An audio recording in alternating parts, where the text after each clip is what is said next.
Jika Anda membuka Qisosul Anbiya karya Ibnu Katsir, maka Anda akan menemukan sosok Nimrud sebagai tokoh antagonis yang hendak membakar Ibrahim ke dalam api. Hal serupa juga akan Anda temukan dalam Ar-Ra'isul Majalis fi Qisosil Anbiya karya Sa'labi dan Tarikhur Rusul wal Muluk karya Ibnu Jarir At-Tabari. Ironisnya, Anda tidak akan menemukan nama Nimrud pada kisah Ibrahim dalam Quran.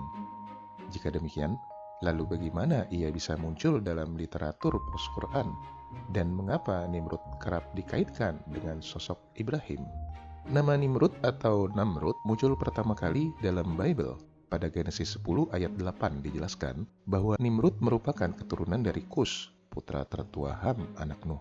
Ia juga digambarkan sebagai pendekar pertama di muka bumi dan salah seorang pemburu terhebat. Nimrud mendirikan kerajaannya di tanah Babilonia dan meluaskan kekuasaannya hingga wilayah Assyria. Deskripsi Nimrud ini kembali diulang pada 1 Kronikal 1 ayat 10 yang menjelaskannya sebagai seorang pendekar dan pemburu terhebat. Pada Mikha 5 ayat 6, wilayah Assyria digambarkan sebagai tanah Nimrud, menunjukkan asosiasi Nimrud dengan kerajaan Assyria dan Babilonia. Meskipun Bible dengan jelas menyatakan Nimrud sebagai penguasa Babilonia dan Assyria, tapi para arkeolog tidak menemukan bukti apapun bahwa Nimrud merupakan tokoh historis yang benar-benar ada dalam sejarah. Beberapa berspekulasi bila nama Nimrud merupakan korupsi dari Ninurta, salah satu tuhan bangsa Assyria. Sedang lainnya berpendapat bila tokoh ini terinspirasi oleh Sargon, seorang raja terbesar bangsa Sumeria dan cucunya Naram-Sin. Apapun itu, para sarjana tidak bisa menemukan bukti kuat bahwa Nimrud benar-benar ada di luar Bible. Terlepas dari persoalan historisitas ini, tokoh Nimrud dalam Bible tidak memiliki kaitan sama sekali dengan sosok Ibrahim. Keduanya bahkan tidak pernah bertemu, apalagi sampai mempersekusi Ibrahim ke dalam api. Bila kedua tokoh tidak pernah bertemu, lalu bagaimana sosok Nimrud bisa muncul sebagai arch enemy dalam kisah Ibrahim? Untuk menjawab pertanyaan ini, mau tidak mau kita harus menelusuri bagaimana kisah Ibrahim muda berevolusi. Narasi Ibrahim yang diselamatkan oleh Tuhan setelah dilempar ke dalam api memang tidak ada dalam Bible.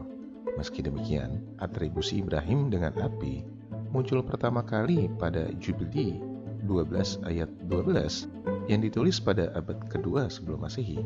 Di sini Ibrahim tidak digambarkan sebagai korban, melainkan pelaku dari pembakaran rumah berhala yang menyebabkan kematian saudaranya sendiri, Haran.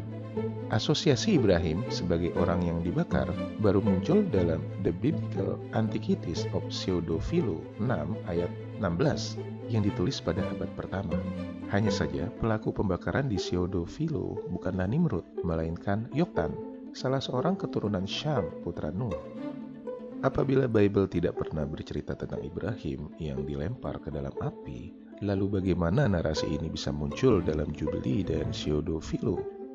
Menurut Yeshayael dalam Abraham and Nimrod in the Shadow of Zarathustra, atribusi Ibrahim dengan api muncul akibat kekeliruan dalam mengartikan frase Ur-Kasdim pada Genesis 15 ayat 7.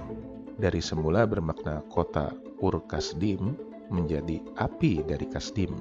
Kekeliruan ini terjadi lantaran kata Ur dalam bahasa Ibrani juga bermakna api.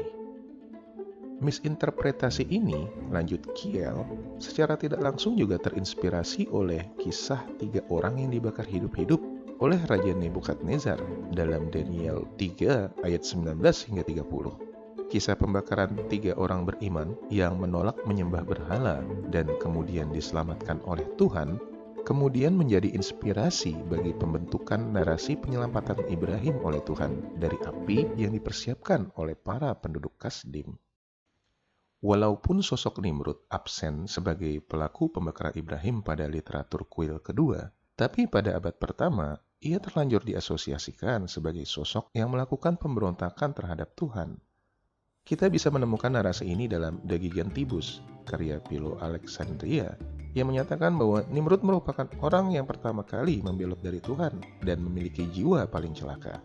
Hal serupa juga dapat ditemukan dalam Jewish Antiquities, karya Josephus, yang menggambarkan Nimrud sebagai seorang tiran lalim yang berusaha memberontak kepada Tuhan. Di saat bersamaan, tradisi Yunani juga kerap mengidentifikasi Nimrud sebagai sosok Zarathustra dalam homily of Pseudo Clement asal Roma. Nimrud yang juga diidentifikasi sebagai Zarathustra digambarkan selamat dari kobaran api yang turun dari langit yang dikirim oleh seorang raja jahat. Kisah serupa juga muncul dalam Oration of Dio Cocainus yang ditulis pada awal abad kedua, yang juga menceritakan kisah Zarathustra yang selamat dari kobaran api tanpa cedera sama sekali. Status ambivalen dari Nimrud sebagai seorang antagonis di tradisi Yahudi dan protagonis di tradisi Yunani dan Romawi ini membawa dampak besar bagi sinkretisme Ibrahim dengan Zarathustra.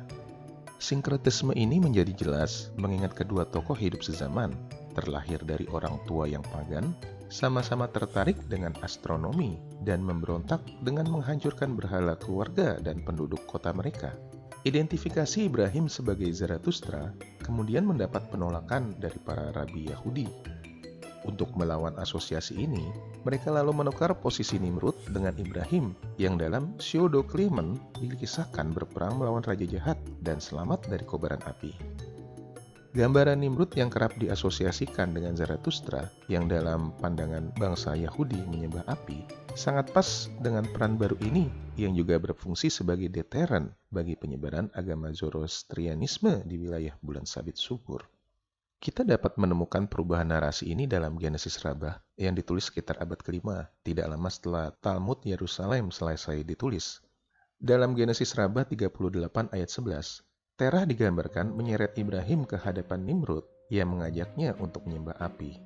Ibrahim menjawab tantangan itu dengan balik mengajak Nimrud untuk menyembah air karena dianggap lebih superior dari api. Nimrud yang tidak bermasalah dengan argumentasi tersebut kembali mengajak Ibrahim untuk menyembah air. Tapi sekali lagi, Ibrahim berargumentasi dengan mengajak Nimrud untuk menyembah awan yang membawa air, lalu angin yang meniup awan. Sadar bahwa Ibrahim hanya ingin berpolemik dengannya, Nimrud pun menghukumnya dengan memasukkan Ibrahim ke dalam kobaran api. Pada saat itu muncul Haran, saudara Ibrahim.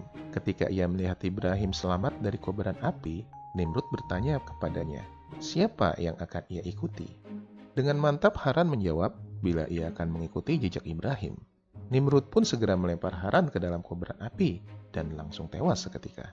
Kematian Haran ini disaksikan sendiri oleh Terah yang hadir pada saat itu. Berdasarkan pemaparan di atas, dapat disimpulkan bila sosok Nimrud pada dasarnya merupakan sosok fiktif yang keberadaannya hanya ada di dalam Bible.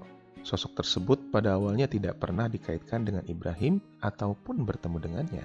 Ia baru muncul sebagai arch enemy bagi Ibrahim pada era antik akhir antara abad kedua hingga kelima Masehi akibat asosiasinya dengan tokoh Zarathustra.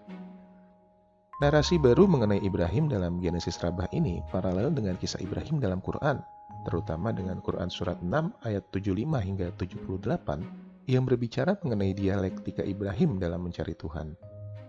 Selain itu, narasi ini juga paralel dengan Quran Surat 21 ayat 68 hingga 70 dan Quran Surat 37 ayat 97 hingga 98 yang secara khusus berbicara mengenai kisah pembakaran Ibrahim muda. Meskipun Quran tidak pernah menyebut nama tokoh di balik peristiwa pembakaran tersebut, tapi ulama yang familiar dengan narasi Nimrud di Midrash memahami sosok Nimrud sebagai tokoh antagonis utama yang berusaha membakar Ibrahim. Sejak itulah narasi mengenai Nimrud berkembang pesat dalam literatur Islam, lengkap dengan bumbu-bumbu cerita yang tidak pernah dapat dibuktikan kebenarannya sama sekali.